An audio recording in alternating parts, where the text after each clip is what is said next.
साथियों नमस्कार, मेरा नाम है advocate Jinesh Soni. Soni arena law lecture series में आपका हार्दिक स्वागत है। मैं आज आपसे नाराज़ हूँ, मैं आपसे बात ही नहीं करना चाहता हूँ क्योंकि आप लोग ये सोचते हो कि आप जो कर रहे हो बिल्कुल ठीक है, आप लड़ना नहीं चाहते हो, खासकर अपने अधिकारों के लिए। साथियों रिसेंटली हमने फेसबुक पर एक वीडियो देखी जहाँ पर एक आदमी को तो पुलिस वाले पीट रहे हैं। उस न्यूज़ का इतना असर सोशल मीडिया पे हुआ कि एसपी साहब को उन पुलिस वालों को सस्पेंड करना पड़ा। तो क्या जो भीड़ वहाँ मौके पर खड़ी थी क्या हमेशा ही तमाशा देखती रहेगी? इस हिंदुस्तान में बलात्कार क्यों होते हैं, मर्डर क्यों होते हैं? क्योंकि आप जैसे निकम्मे लोग केवल ये देखते रहते हैं कि पुलिस आएगी, शक्तिमान आएगा, बैटमैन आएगा और उस लड़की को बचाएगा या मर्डर को जो है रोक पाएगा। आपकी कमजोरी के कारण ही क्राइम देश में पनप रहा है। आप जिम्मेवार ठहराते हैं देश के नेताओं को, देश की न्यायपालिका को, देश के कानून को, पर सही मायनों में जिम्मेवार आप हैं। मेरी माँ ने मुझे कहा था कि ये देश वीरों की भूमि है। इस देश में गुरु गोविंद हुए, परशुराम हुए, भगवान राम हुए, कृष्ण हुए, महाराणा प्रताप हुए, ऐसे ऐसे योद्धा हुए, शूरवीर हुए कि जिन्होंने अपने देश के लिए, अपनी मातृभूमि के लिए अपने सुखाधिकार को, अपने सुखों को त्याग दिया कि हमारा देश जो है आज़ाद रहे, हमारे देश के लोग जो हैं एक ऐसे माहौल में रहें जहां हम सब ये कह सकें कि हम स्वतंत्र हैं। पर आज क्या हो गया है, वीर देश के नागरिक कहलाने के बजाय आप ऐसा काम कर रहे हैं कि मुझे मजबूरन कहना पड़ रहा है कि आप में अब वो शक्ति नहीं रही कि मुसीबतों का सामना कर पाए। बिल्कुल निकम्मे और नकार हो चुके हैं। छोटी सी मुसीबत आई, पुलिस वाला घर पे आ गया, छोटा सा कोर्ट केस हो गया, आपकी पत्नी ने आप पे केस कर दिया, धराशायी। क्यों? मैं आपसे पूछ रहा हूं, क्यों?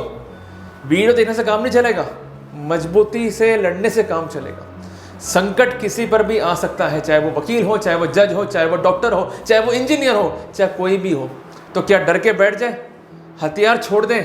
साथियों मेरा एक ही कहना है कि यदि आपको जीवन में आगे बढ़ना है तो आपको कानून के साथ, उसके प्रावधानों के साथ आगे बढ़ना होगा। लोग ये कहते हैं हम कानून क्यों पढ़े जी, हमारा काम क्या है?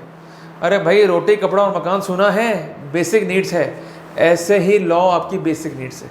आप कानून जानोगे, अपने अधिकारों के प्रति सजग रहोगे, कोई भी आपका शोषण नहीं कर सकता, इस बात की मेरी गारंटी है। तो डरना क्या, आगे बढ़ो, लड़ो। कोई आपको दिक्कत आती है, गूगल पे जाओ, आपकी हर समस्या का समाधान वहाँ पर है। तो फिर डरना क्या? पहले टेक्नोलॉजी नहीं थी, पहले मानवाधिकार आयोग नहीं था, पहले इंडियन कोर्ट्स नहीं थे, पहले ट्रायल सिस्टम नहीं था, पहले ज्यूरी सिस्टम नहीं था। समझो मेरी बात को, आज सब कुछ है, आज सब कुछ आपके पास है, इवन आपके पास फ़ोन है, सबसे बड़ी ताकत आपकी है। तो फिर आप क्यों घबरा जाते हो? मुकदमा हो गया है, हो जाने दो जी, क्या फ़र्क पड़ता है? नोटिस कोर्ट का आएगा, उसको देखो, समझो, साथ में जो पिटिशन आई है उसको देखो, समझो और अच्छी सलाह प्राप्त करके, या अगर आपको नॉलेज है तो उसके अकॉर्डिंगली जो है काम करो। बड़ा इजी काम है। पर बार बार घबरा जाना, रोना, इधर उधर घूमना, कुछ नहीं मिलेगा आपको। मैं बार बार ये कहना चाहूँगा कि यदि आप शिकायत करने की हैबिट रखते हो तो हमेशा ही आपके जीवन में हार निश्चित है। पर यदि आपने संघर्ष करके लड़ना सीख लिया तो वहीं पर जीत के द्वार आपके लिए खुल जाते हैं। तो मेरा आप सबसे आग्रह है कि लड़ना सीखिए, जोश में रहिए।